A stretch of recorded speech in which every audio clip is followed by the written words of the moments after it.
आइए दोस्तों, इस क्लास में हम बात करने वाले हैं पर्यावरण ईवीएस के एनसीईआरटी के पैटर्न पर। क्लास नंबर 12 है और इस क्लास नंबर 12 में हम महत्वपूर्ण झीलों से संबंधित बात करेंगे, महत्वपूर्ण नदियों के संगम से संबंधित महत्वपूर्ण की चैप्टर की बात करेंगे। साथ ही साथ दोस्तों ये चैप्टर बहुत ही इंपॉर्टेंट होने वाला है, क्योंकि सभी को पता है आपके जो नदियों से संबंधित, बांध से संबंधित एक प्रश्न जरूर आपके एग्जाम पर पूछा जाता है। तो एक प्रश्न आपका यानी एक नंबर आज की क्लास पर आपका क्लियर हो जाएगा। तो नमस्कार दोस्तों, जय हिंद, वंदे मातरम। मैं आपके साथ जयसवाल सर, आप सभी का स्वागत अभिनंदन है शिक्षक भर्ती के channel YouTube channel Jaiswal coaching centre पर, पावर्ड बाई शिक्षा ही प्रकाश है। बात करेंगे आज की क्लास के पहले प्रश्न की। भागीरथी नदी का उद्गम स्थल कौन है? पिंडारी ग्लेशियर, आपका सतोपंथ ग्लेशियर, चौराबाड़ी झील या गंगोत्री ग्लेशियर। तो सभी को पता है कि भागीरथी नदी का जो उद्गम स्थल है वह गंगोत्री ग्लेशियर कहलाता है। भागीरथी नदी का उद्गम स्थल गोमुख या गंगोत्री ग्लेशियर, गोमुख भी आ जाए तो वही आपका ऑप्शन सही भी होगा।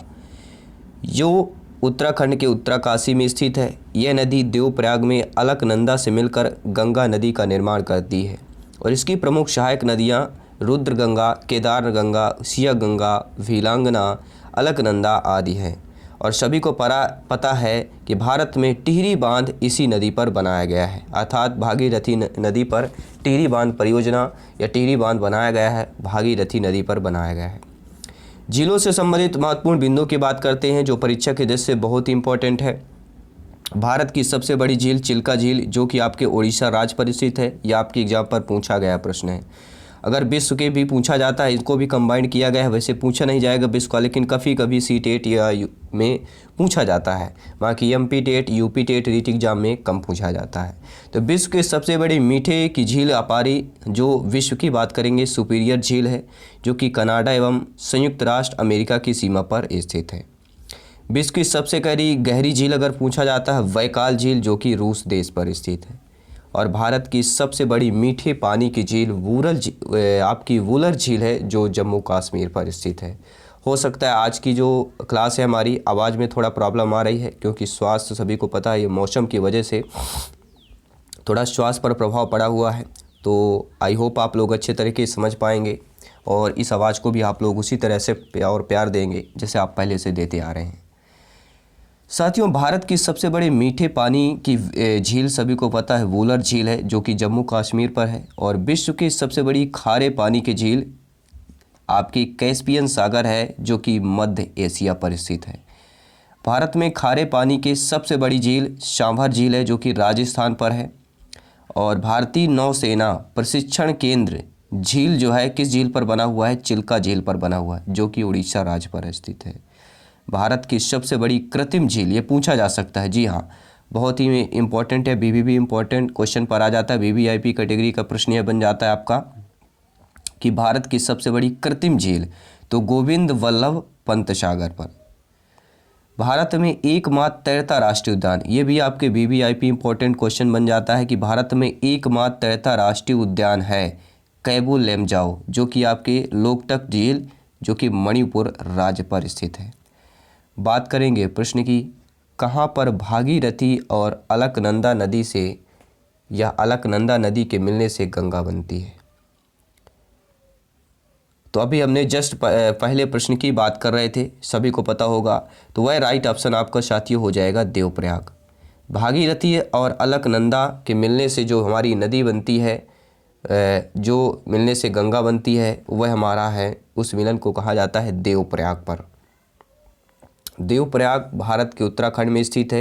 यह एक नगर है और प्रसिद्ध तीर्थ स्थान माना जाता है।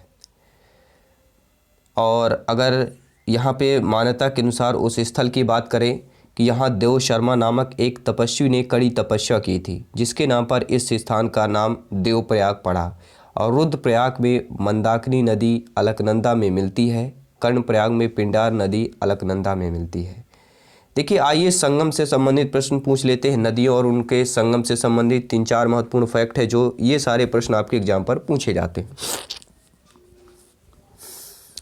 पहला, विष्णुप्रयाग, ये धौली गंगा और अलकनंदा के मिलने से बनता है, संगम से। कर्णप्रयाग पिंडार और अलकनंदा के संगम से बनता है। रुद्रप्रयाग जो स्थान है मंदाकिनी और अलकनंदा नदियों के संगम से बना हुआ है। और भागीरथी और अलकनंदा नदियों से संगम को देवप्रयाग कहा जाता है। विष्णुप्रयाग, कर्णप्रयाग, रुद्रप्रयाग, देवप्रयाग। अलकनंदा सभी में है, ये आपको ध्यान देना है। विष्णुप्रयाग धौली गंगा, कर्णप्रयाग पिंडर, रुद्रप्रयाग मंदाकिनी, देवप्रयाग भागीरथी। अगला प्रश्न है, भारत की सबसे लंबी नदी, सभी को पता होगा गंगा की बात करेंगे। टोटल 25 किलोमीटर इसकी आपका क्षेत्र है। भारत की अगर बात करते हैं सबसे लंबी नदी है। और दूसरी सबसे आपकी गोदावरी कहलाती है। गंगा नदी का उद्गम सभी लोग को जानते हैं उत्तराखंड के उत्तरकाशी जिले में गोमुख के निकट गंगोत्री हिमानी से हुआ है और यहाँ इसे भागीरथी के नाम से जाना जाता है। अगला प्रश्न है साथियों, और ये भी इम्पोर्टेंट है कि गंगा ब्रह्मपुत्र का डेल्टा विश्व का सबसे बड़ा डेल्टा है। काफ़ी बार ये प्रश्न पूछा जाता है कि विश्व का सबसे बड़ा डेल्टा गंगा ब्रह्मपुत्र का डेल्टा कहलाता है। भारत के दक्षिणी प्रायद्वीप में कौन सी नदी देश के दूसरे सबसे बड़े नदी क्षेत्र का निर्माण करती है? सभी को पता है गंगा के बाद हमारा नाम आता है गोदावरी नदी का नाम आता है। हिमालयी अपवाह तंत्र की अपेक्षा प्रायद्वीपीय अपवाह तंत्र अधिक प्राचीन है। इसमें कई नदियां तंत्र समाहित होती हैं और पश्चिमी घाट से पूर्व की ओर प्रवाहित होने वाली नदियां बंगाल की खाड़ी में बंगाल की खाड़ी होगा, बंगाल की खाड़ी में जाके मिल जाती हैं। और प्रायद्वीपीय क्षेत्र की प्रमुख नदियों की लंबाई अपवाह क्षेत्र में आप लोग देख सकते हैं गोदावरी की 1465 किलोमीटर और आपका 3,13,812 वर्ग किलोमीटर पर है। कृष्णा 1400 किलोमीटर और ये आपके वर्ग किलोमीटर पर है। महानदी 858 किलोमीटर और आपके 1,41,589 वर्ग किलोमीटर पर स्थित है। और ये सभी लोग जानते हैं भारत की सबसे लंबी नदी गंगा है, जो सिंधु का ज़्यादा बहाव सभी लोग जानते हैं पाकिस्तान पर है। मध्य भारत की सबसे लंबी नदी यानी मध्य प्रदेश की अगर बात करते हैं, मध्य भारत की बात करते हैं, नर्मदा नदी जो कि 1312 किलोमीटर पर है, 1312 किलोमीटर। दक्षिण भारत की सबसे लंबी नदी गोदावरी है जो 1465 किलोमीटर है, दक्षिण भारत की बात करें। और दक्षिण भारत की गंगा गोदावरी कहलाती है और दक्षिण की गंगा कावेरी कहलाती है, जो कि 805 किलोमीटर इसकी टोटल लंबाई है। भारत की सबसे बड़ी प्रायद्वीपीय नदियों में से कौन सा है? सभी कमेंट करेंगे, फीडबैक करेंगे। अगर प्रायद्वीपीय नदी की बात कर रहे हैं तो सभी को पता होगा गोदावरी। भारत में सबसे बड़ी प्रायद्वीपीय नदी अगर पूछा जाए तो गोदावरी नदी हो जाएगी। यह महाराष्ट्र के नासिक जनपद के त्र्यंबकेश्वर नामक स्थान से निकलती है और इस नदी की लंबाई 1465 किलोमीटर है। यह आंध्र प्रदेश के आलमपुरा के निकट बंगाल की खाड़ी में जाकर गिरती है। गोदावरी की अगर सभी को पता होगा प्रायद्वीपीय भारत की लंबाई की दृष्टि से शीर्ष 5 नदियां हैं, जो गोदावरी है 1465 किलोमीटर, कृष्णा नदी 1400 kilometre, Narmada 1312 kilometre, Mahanadi 858 kilometre और कावेरी नदी 805 किलोमीटर पर है। अगला प्रश्न है साथियों, अब हमें नहीं पता कौन सा प्रश्न पूछा जाता है और हमेशा बेहतर तैयारी करें, अपने आप को तैयारी करें, क्योंकि सिलेक्शन अपने आप ही दे सकते हैं अपने आप को, कोई आपको नहीं दे सकता। हम केवल मार्गदर्शन और प्रिपरेशन में आपके लिए हेल्प कर सकते हैं। दोस्तों आपने पढ़ा होगा कि जो आज सपनों में है वो कल हकीकत में भी होगा, जो आज सपनों में है वो कल हकीकत में भी होगा। अगर करोगे मेहनत तो जो आज औकात में नहीं कल वो आपके जेब में होगा। बात करेंगे अगले प्रश्न की। निम्नलिखित में से कौन सी नदी का मुहाना या डेल्टा नहीं है? ब्रह्मपुत्र, गंगा, गोदावरी, ताप्ती। 4 ऑप्शन दिए गए, सभी लोग कमेंट के माध्यम से आंसर बताइए।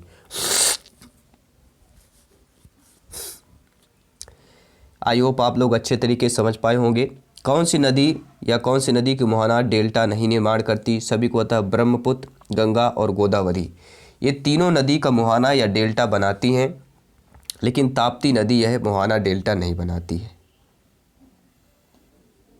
क्योंकि भारत में गंगा ब्रह्मपुत्र जो डेल्टा है संसार का सबसे बड़ा डेल्टा है और गंगा ब्रह्मपुत्र गोदावरी डेल्टा का निर्माण करती हैं और ताप्ती नदी डेल्टा का निर्माण नहीं करती। ताप्ती नदी क्या करती है? एक्चुरी का निर्माण करती है। अगला प्रश्न है साथियों, भारत की सबसे बड़ी सिंचाई नहर कौन सी है? सभी को पता होगा इंदिरा गांधी नहर। भारत में सबसे बड़ी सिंचाई नहर इंदिरा गांधी नहर है, जो कि राजस्थान की प्रमुख नहर मानी जाती है और इसका पुराना नाम राजस्थान नहर था, बाद में इसका इंदिरा गांधी नहर परियोजना से जोड़ा गया। राजस्थान की महत्वाकांक्षी इंदिरा गांधी नहर परियोजना में मरुस्थलीय क्षेत्र में चमत्कारिक बदलाव आ रहा है और यह नहर सतलज और ब्यास नदियों के संगम पर यह निर्मित है और यह भारत में सबसे बड़ी सिंचाई नहर है। और इसका निर्माण कब हुआ था इंदिरा गांधी नहर परियोजना का? तो 31 मार्च 1958 को हुआ था। देखिए बहुउद्देश्य नदी घाटी परियोजना से संबंधित प्रश्न पूछा जाता है। हर एक कंसेप्ट करेंगे दोस्तों और हर एक सब्जेक्ट की तैयारी करेंगे। बहुत सारे प्रश्न और कमेंट आते हैं यहाँ पर कि सर क्या इसके अलावा भी और सब्जेक्ट की तैयारी नहीं कर पाएंगे? बिल्कुल करेंगे, समय रहते पहले करेंगे। ईवीएस के बाद हम बाल विकास का जो विशाल कहलाता है सीडीपी की प्रिपरेशन स्टार्ट कर देंगे, तो घबराने की ज़रूरत नहीं है। यहाँ पर तैयारी आउट ऑफ 150 में से 125 प्लस की चल रही है। बिल्कुल सपना साकार होगा। आप सभी लोग ज्ञानी श्रवक व्याख्याता लोग हैं, भावी अध्यापक अध्यापिकाएँ हैं। अगला है दोस्तों भारत की प्रमुख बहुउद्देशीय नदी घाटी परियोजना की बात करेंगे। परियोजना का नाम और जो आपके लाभान्वित राज्य हैं उनके बारे में बात करेंगे। भाखड़ा नांगल परियोजना पंजाब, हरियाणा, हिमाचल प्रदेश, ये कहाँ पर बना है? सतलज नदी राजस्थान पर बना हुआ है। ब्यास परियोजना राजस्थान, पंजाब, हरियाणा, ब्यास नदी हिमाचल प्रदेश पर बना हुआ है।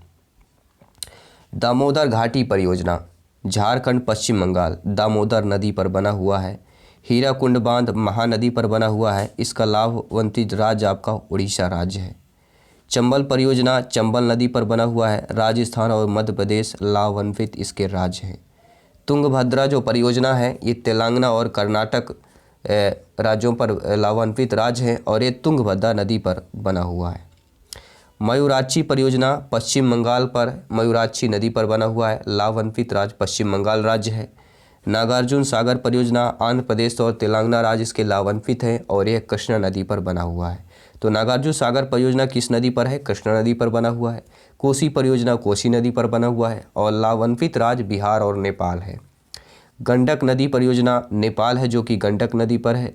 महानदी डेल्टा परियोजना उड़ीसा राज्य लाभान्वित है जो कि महानदी पर बना हुआ है। रिहंद परियोजना उत्तर प्रदेश रिहंद नदी पर। टिहरी बांध परियोजना उत्तराखंड भागीरथी नदी पर। भद्रा परियोजना भद्रा नदी पर कर्नाटक राज्य लाभान्वित राज्य है। आपका शारदा परियोजना उत्तर प्रदेश पर शारदा और गोमती नदी पर बना हुआ है और उत्तर प्रदेश लाभान्वित राज्य है। सरदार सरोवर परियोजना गुजरात, मध्य प्रदेश, महाराष्ट्र, राजस्थान, बिहार जो कि नर्मदा नदी पर बना हुआ है। यह काफ़ी बार प्रश्न पूछा गया है कि सरदार सरोवर परियोजना किस नदी पर बना हुआ है? तो यह नर्मदा नदी पर बना हुआ है। तुलबुल परियोजना ये जम्मू कश्मीर पर बना हुआ है और किस नदी पर? झेलम नदी पर बना हुआ है। अब बात करेंगे प्रश्नों की। महत्वपूर्ण प्रश्न बचे इनको भी कंप्लीट करते हैं और इस क्लास को भी कंप्लीट करते हैं। भाखड़ नागल परियोजना कौन सी नदी पर बना हुआ है? सभी को पता है सतलुज नदी पर भाखड़ नागल परियोजना बना हुआ है। भाखड़ नागल परियोजना पंजाब राज्य के सतलुज नदी पर स्थित है। एक बहुउद्देशीय परियोजना है और ये राजस्थान, पंजाब, हरियाणा की संयुक्त परियोजना है और इस परियोजना की आधारशिला 17 नवंबर 1955 को तत्कालिक प्रधानमंत्री श्री जवाहरलाल नेहरू ने रखी थी और इसका निर्माण अमेरिकन बांध निर्माता हार्वे स्लोकिम के निर्देशन के अनुसार अक्टूबर 1963 में इसको पूर्ण किया गया था। अगला प्रश्न है टिहरी बांध किस नदी पर बना हुआ है? बहुत बार ये प्रश्न पूछा गया है तो सभी को पता है टिहरी बांध हम काफ़ी बार प्रश्नों पर चर्चा कर चुके हैं कि भागीरथी नदी की बात करेंगे। तो ये जो प्रश्न दोस्तों आपके वीवीआईपी कैटेगरी का प्रश्न हो जाता है तो इसको नोट कर लेंगे। टिहरी बांध किस नदी पर बना हुआ है? भागीरथी नदी पर बना हुआ है और टिहरी बांध परियोजना में 2400 मेगावाट बिजली का उत्पादन संभव हो सकेगा, ये भी आपको ध्यान देना है। और इस परियोजना द्वारा सिंचाई, बाढ़ नियंत्रण, मत्स्य पालन एवं नहरी परिवहन का लाभ उठाया जा सकेगा। अगला प्रश्न दिया गया है 5-6 प्रश्न है, इनको भी कंप्लीट करते हैं। रेगिस्तानी ओक एक नाम का पेड़ है जो कहाँ पर पाया जाता है? सभी को पता होगा यह ऑस्ट्रेलिया पर पाया जाता है। ये नहीं कि रेगिस्तानी ओक है तो ये राजस्थान रेगिस्तान के इलाके पर पाया जाता होगा, ये ऑस्ट्रेलिया का पेड़ है। अगला प्रश्न है साथियों कौन सी प्राकृतिक वनस्पति मरुस्थलीय प्रदेशों में पाई जाती है? महोगनी, कैक्टस, चंदन, फर, सभी कमेंट करेंगे। हर एक भाई बहन, हर एक शिक्षक बंधु जिनका सपना है गवर्नमेंट टीचर, अध्यापक, अध्यापिका बनना। साथियों प्राकृतिक वनस्पति मरुस्थलीय प्रदेश जब भी बात करें एक ही नाम आता है, कैक्टस की बात करेंगे, कैक्टस वनस्पति की बात करते हैं। क्योंकि दोस्तों यह सपुष्पक वनस्पतियों का एक जीव वैज्ञानिक कुल है जो अपने मोटे फूले हुए तनों में पानी बटोरकर शुष्क और रेगिस्तानी परिस्थितियों में जीवित रहता है और इन पत्तों में कांटों के रूप में परिवर्तित हो जाता है। और ताकि क्यों हो जाता है? क्योंकि वाष्पोत्सर्जन की दर कम हो जाए और ये जिससे क्या है, जल का ह्रास या कमी इस पेड़ से कम हो। रेगिस्तानी ओक के बारे में कथन दिया गया है। सभी को पता है रेगिस्तानी ओक से हर एक टीटी एग्जाम में एक प्रश्न तो पूछा ही जाता है। तो देखिए सभी लोग, ये आपके ABCD 4 दिए गए हैं और नीचे आपका कूट भाषा दिया गया है, सभी को कमेंट करके बताना है। देखिए रेगिस्तानी ओक यह वृक्ष है जिसकी कमरे के लगभग बराबर था 4 मीटर होती है। ऊंचाई की अगर बात करें, यह वृक्ष की जड़ें नीचे वृक्ष की ऊंचाई के लगभग 30 गुना गहरी होती हैं। ये भी आपने पढ़ा होगा कि 30 गुना गहरी होती हैं। और इस वृक्ष के तने में पानी एकत्रित होता है, ये भी आपने पढ़ा होगा। यह वृक्ष आबू धाबी में पाया जाता है, ये गलत है। हमने भी बात किया कि यह वृक्ष ऑस्ट्रेलिया पर पाया जाता है रेगिस्तानी ओक, तो आबू धाबी में कैसे हो सकता है? तो डी ऑप्शन नहीं होगा, बाकी ABC ऑप्शन सही हो जाएंगे, अर्थात हम डी ऑप्शन की बात कर रहे हैं।